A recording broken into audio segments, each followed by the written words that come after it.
মধ্যপ্রাচ্যে আবারও চরম উত্তেজনা তৈরি হয়েছে ইরান এবং ইসরায়েলের মধ্যে দীর্ঘদিনের সংঘাত নতুন করে আলোচনায় এসেছে। সাম্প্রতিক সময়ে সামাজিক যোগাযোগ মাধ্যম এবং বিভিন্ন আন্তর্জাতিক প্রতিবেদনে ইরানের সর্বোচ্চ নেতা আয়াতুল্লাহ আলী খামেনিকে ঘিরে নানা ধরনের খবর দ্রুত ছড়িয়ে পড়ছে।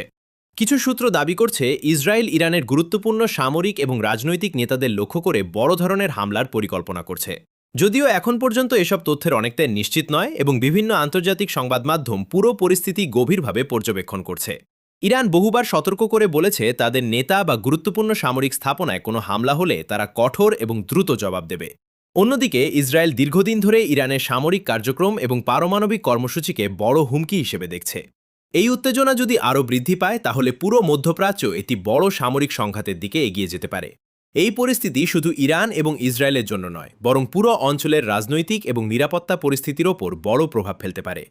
এখন বিশ্বের অনেক দেশ এই উত্তেজনা নিয়ে উদ্বিগ্ন এবং সবাই পরিস্থিতি কোন দিকে যায় সেটি পর্যবেক্ষণ করছে। আগামী দিনে এই উত্তেজনা কতটা বাড়বে এবং দুই দেশের মধ্যে পরিস্থিতি কতটা জটিল হবে তা এখনই নিশ্চিত করে বলা কঠিন।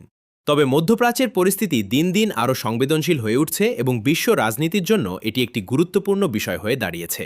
আমি নোমান, ভিডিও ক্রিয়েটর। আমার ভিডিওগুলো ভালো লাগলে একটা সাবস্ক্রাইব করে যাবে। আমাদের পাশে থাকুন। ধন্যবাদ।